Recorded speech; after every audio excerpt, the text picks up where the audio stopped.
क्या आपने कभी सोचा है कि जिस हवा में आप सांस ले रहे हैं वो आपको धीरे धीरे बीमार कर रही है? दिल्ली, भारत की राजधानी, आज गैस चैम्बर बन चुकी है। यहाँ का पोल्यूशन लोगों की जिंदगी को खतरनाक स्तर पर पहुंचा चुका है। पर इन सभी बातों पर राजनीतिक नेताओं की प्रतिक्रिया एक ही है, आरोप प्रत्यारोप का खेल शुरू करो। राज्य सरकार केंद्र सरकार को दोषी ठहराती है और केंद्र सरकार राज्य सरकार को। आखिर ये हालत कैसे बनी, कौन कौन जिम्मेदार है और इससे बचने का रास्ता क्या है, आज हम आपको पूरी सच्चाई बताएंगे। तो इस वीडियो को एंड तक जरूर देखिएगा और अगर चैनल पर नए आए हैं तो प्लीज चैनल को सब्सक्राइब कर लीजिए और बेल आइकन को प्रेस करना बिल्कुल भी मत भूलिएगा। तो चलिए इस वीडियो की शुरुआत कर लेते हैं। दिल्ली में पोल्यूशन लेवल जानलेवा स्तर पर पहुंच गया है। लोगों को गले में खराश, सांस लेने में दिक्कत और आंखों में जलन जैसी समस्याओं से जूझना पड़ रहा है। इस वक्त सरकार ने बढ़ते पोल्यूशन को देखते हुए क्रैप 4 लगाया है।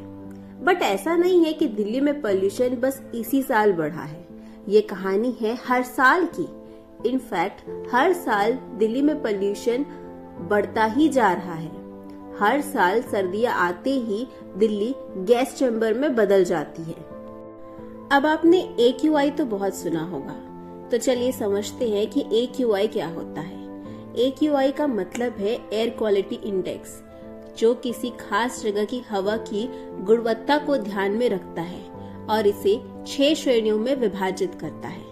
जितना बड़ा नंबर, हवा उतनी ही खराब। विशेषज्ञों का मानना है कि अगर ये संख्या 150 से ऊपर चली जाती है तो हवा इंसान के लिए उपयुक्त नहीं है।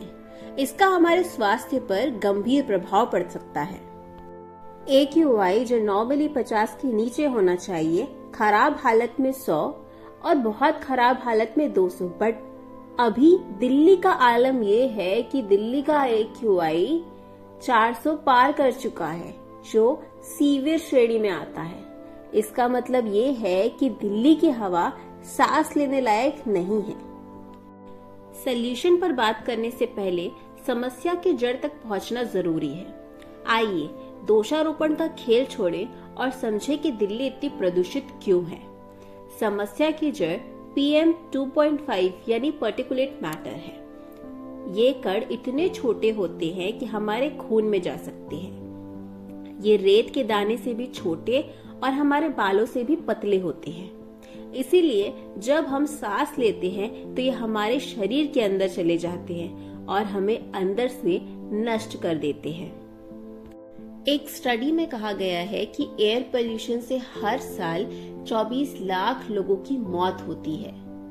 यहाँ खास तौर पर भारतीयों को सावधान रहने की जरूरत है, क्योंकि दुनिया भर में 70 लाख लोग एयर पोल्यूशन के कारण अपनी जान गंवा देते हैं और इनमें से 24 लाख भारतीय होते हैं। एयर पोल्यूशन से मरने वाले 3 लोगों में से 1 भारतीय है।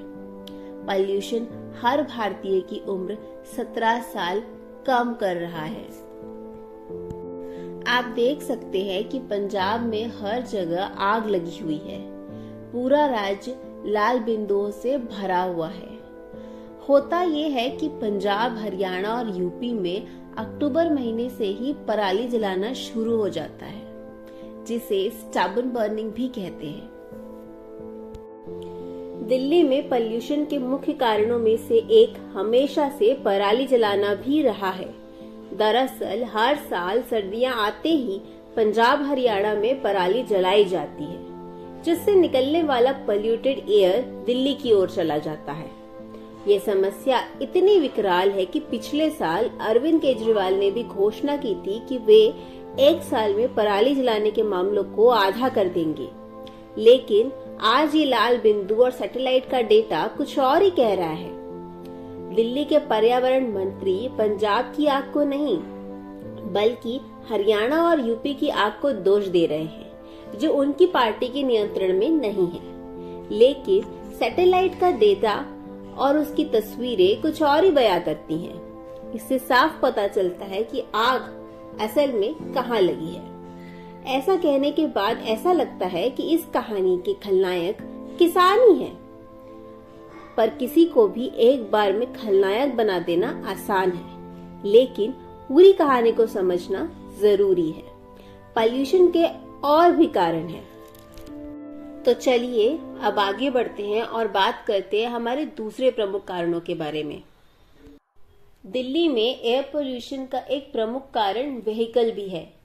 राजधानी की सड़कों पर हर दिन लाखों गाड़ियां चलती है जो पेट्रोल और डीजल जैसे जीवाश्म ईंधनों का उपयोग करती हैं। इनसे निकलने वाला धुआं हानिकारक गैस जैसे कार्बन मोनोऑक्साइड, नाइट्रोजन ऑक्साइड और सल्फर डाइऑक्साइड से भरा होता है। इसके साथ ही वाहनों से निकलने वाला पार्टिकुलेट मैटर 2.5 और 10 छोटे कणों के रूप में हवा में मिलकर सांस लेने में कठिनाई और अन्य स्वास्थ्य संबंधी समस्याएं पैदा करते हैं। दिल्ली में ट्रैफिक जाम भी पोल्यूशन को बढ़ाता है, क्योंकि लंबे समय तक खड़ी गाड़ियां भी ईंधन जलाती रहती हैं। इसके अलावा पुरानी और अनफिट गाड़ियां जो अधिक धुआं छोड़ती है, नियमों के बावजूद सड़क पर चल रही है। शहर की सार्वजनिक परिवहन व्यवस्था पर अत्यधिक निर्भरता के बजाय निजी वाहनों की संख्या तेजी से बढ़ रही है, जिससे समस्या और भी गंभीर होती जा रही है। इनके अलावा और भी ऐसे कारण हैं दिल्ली में एयर पोल्यूशन को बढ़ाने के, जैसे कि कंस्ट्रक्शन और फैक्ट्री से निकलने वाला लगातार धुआं। दिल्ली में निर्माण कार्य एयर पोल्यूशन का बड़ा कारण है। इमारतों की खुदाई, तोड़फोड़ और निर्माण के दौरान धूल और मिट्टी हवा में फैल जाती है। निर्माण स्थलों पर सही तरीके से धूल रोकने के उपाय न होने से ये समस्या और बढ़ जाती है। इसके अलावा कचरे को खुले में जलाने और मशीनों से निकलने वाला धुआं पोल्यूशन को गंभीर बनाता है। इसी तरह फैक्ट्री से निकलने वाला लगातार धुआं भी एयर को पोल्यूट कर रहा है। अब आगे बढ़ते हैं इस वीडियो के अहम भाग पर, जो है सॉल्यूशंस। प्रॉब्लम तो बहुत बड़ी है, पर अब बात करते हैं सॉल्यूशन के बारे में कि आखिर सॉल्यूशन क्या है। दिल्ली का सार्वजनिक परिवहन वास्तव में बुरा नहीं है। कनेक्टिविटी अच्छी है और ये काफी हद तक किफायती भी है।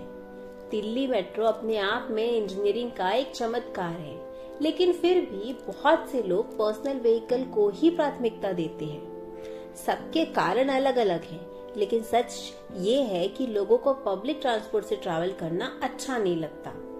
दरअसल हम लोग बचपन से ही वाहन को उपयोगिता के बजाय स्टेटस के नजरिए से देखते हैं। जितनी बड़ी गाड़ी उतना बड़ा स्टेटस।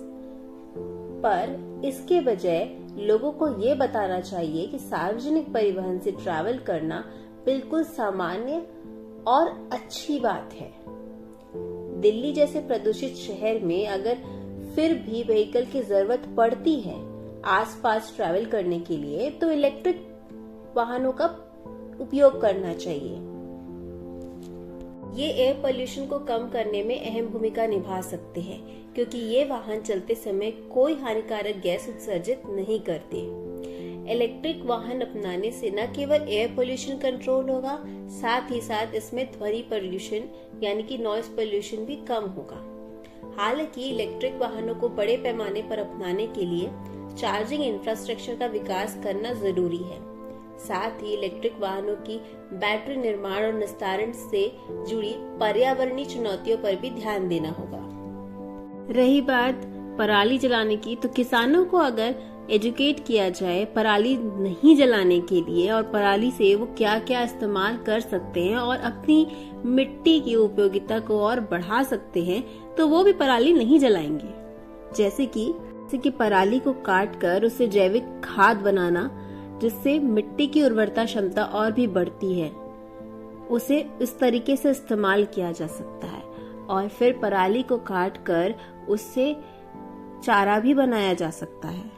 इनके अलावा हम एक और कदम जो हमें हमेशा से पता है बट शायद हम में से बहुत सारे लोग ये नहीं करते हैं, प्लांटेशन करके पेड़ पौधे हमारे वातावरण के लिए बहुत जरूरी हैं। ये नेचुरल फिल्टर का काम करते हैं, तो हमें अपने आसपास पेड़ पौधे जरूर लगाने चाहिए, जिससे पेड़ पौधे कार्बन डाइऑक्साइड को एयर से कम कर देते हैं और ऑक्सीजन प्रोड्यूस करते हैं। तो ये सबसे ऑर्गेनिक एंड सबसे नेचुरल तरीका है एयर पोल्यूशन से बचने के लिए। अब ऐसा नहीं है कि पोल्यूशन से सिर्फ इंडिया या फिर सिर्फ दिल्ली जूझ रहा है। ये प्रॉब्लम तो बहुत सारी प्लेसेस पे है।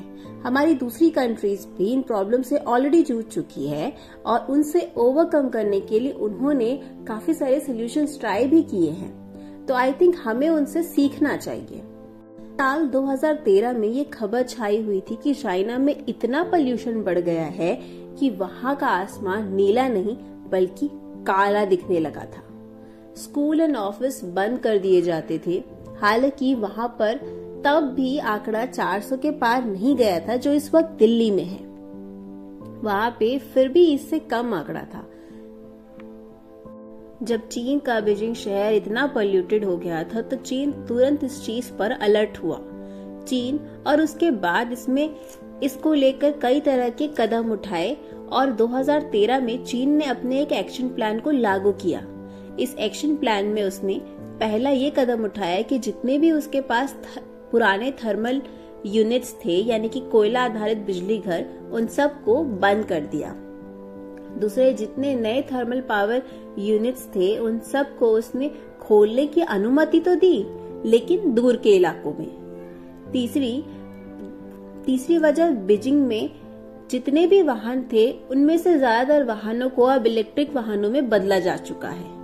चौथा, घरों में कोयला जलाने पर बैन लगा दिया। पांचवा, जो भी वहां उद्योग धंधे लगे उन सब को बीजिंग से बाहर दूसरे शहरों में स्थानांतरित कर दिया गया।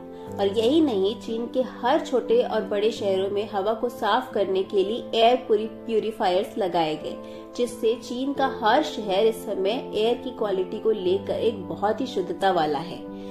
अब अगर आप चीन के आसमान को देखेंगे तो चीन का आसमान अब काला नहीं बल्कि नीला दिखाई देता है।